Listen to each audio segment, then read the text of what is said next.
savez, il faut apprendre de ce qui nous arrive et ce qui arrive autour de nous. Il y a 2-3 jours ici en Israël, grâce à Dieu, Baruch Hashem, il y a eu une opération de sauvetage des otages. Et ils ont réussi à sauver 3 otages. Alors l'histoire qui se cache derrière, dans chaque chose, il se cache une petite histoire, quelque chose. Il faut essayer de voir. Ah non, bon, c'est par hasard, ils sont arrivés, ils ont défoncé la maison et ils les ont sauvés. Non, il n'y a rien de hasard. Comme je vous l'ai dit une fois, le hasard, comment on dit en hébreu, Mikré. Mikré, c'est les mêmes lettres que Rak Mi Hashem. C'est seulement de Dieu. Quelques semaines avant, la famille de ces 3 otages avait voyagé aux États-Unis, sur le tombeau du Rabbi et au 770. Brooklyn 770, là-bas. La maison du Rabbi, c'était la maison, la Beth Knesset, c'était la synagogue du Rabbi. Et ils sont arrivés dans une Keila Chabad, Keila de là-bas à New York, et ils leur ont dit, qu'est-ce qu'on peut faire pour vous? Vous avez besoin d'argent? Vous avez besoin de quelque chose? Ils leur ont dit non. Ils ont dit, on veut que vous priez pour que on n'oublie pas les otages et qu'ils sortent bientôt. Alors il y avait la femme du chaliach là-bas, qui était là-bas. Elle a attrapé une des filles. Elle lui a dit, écoute, tu veux qu'ils sortent? Prenez sur vous quelque chose, un petit truc. Ce que vous pouvez faire. Encore une fois, c'est comme ça, c'est une base, même à Yom Kippour, tout ça. Quand on prend une chose sur nous, on prend quelque chose qu'on peut accomplir.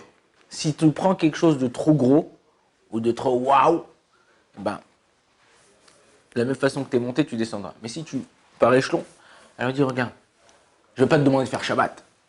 Allume les bougies, prends sur toi tous les vendredis soirs, à l'entrée de Shabbat, à l'allumage des bougies, tu allumes les bougies. Tu fais ça, tu dis, tu dis que je prends cette mitzvah sur moi, bien qu'on ne peut pas faire vraiment de conditions. C'est comme si tu es obligé de ne pas griller les feux. Je prends sur moi de ne plus griller le feu rouge. Sur toi de ne plus griller le feu rouge. T'es tapé, mon frère. Même si tu grilles le feu rouge, tu vas te prendre une tarte. Enfin, ou une amende, ou on va te rentrer dedans. Mais là, elle lui a dit, prends, et dit, voilà, Kadosh Baruch Hu, par le mérite, que je prends une mitzvah, que je fais pour moi une mitzvah, et ben, que ma famille, elle soit libérée. Elle a dit, bon, d'accord, je prends sur moi. Après, elle a demandé, il y avait le frère le frère, un des enfants. Elle a dit, tu prends toi, qu'est-ce que tu prends? Elle a dit, non, moi, je sais pas. Elle a dit, ben voilà, tefilin. Mets les tefilin. Elle a dit, non, bon, dans une semaine. Il dit, bon, d'accord, alors ils seront libérés dans une semaine. Il dit, non, maintenant. Et il dit, bon, il hésitait au début, il ne voulait pas trop. Et après, elle lui a dit, bon, écoute, prends ça. Et tu demandes pareil. Par le srout que je sois manière les tefilin tous les jours, je demande que ma famille elle soit libérée.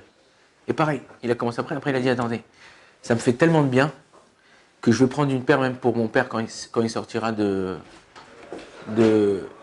comment ça s'appelle? D'emprisonnement. Ouais, pas d'emprisonnement, d'être otage. Si Dieu veut, Bezrat Hashem, je lui donnerai, ça sera sa première paire de tefilin. Et Bémet, il a fait comme ça. Il a acheté. Et là, Baruch Hashem, cette semaine, on a eu le mérite de voir ce miracle-là qui sont sortis.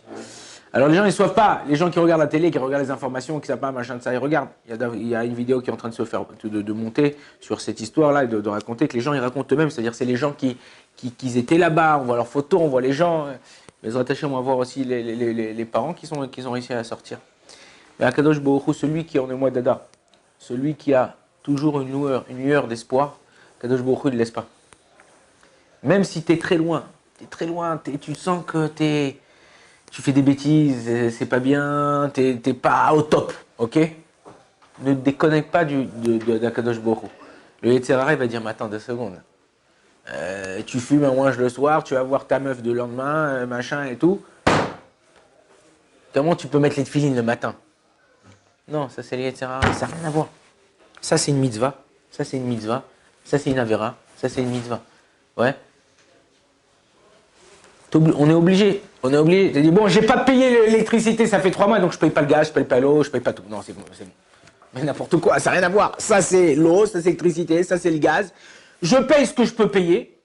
Ce que je peux pas payer, je vais faire des échéances, je vais devoir trouver un prêt, on trouvera une solution, la même chose.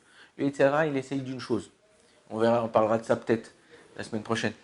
Il essaye d'une chose, comme ça dit Rabbi Nachman, de nous rendre, inquiets. Ouais, comme je suis pas bien, pourquoi j'ai fait ça? J'aurais pas dû, là.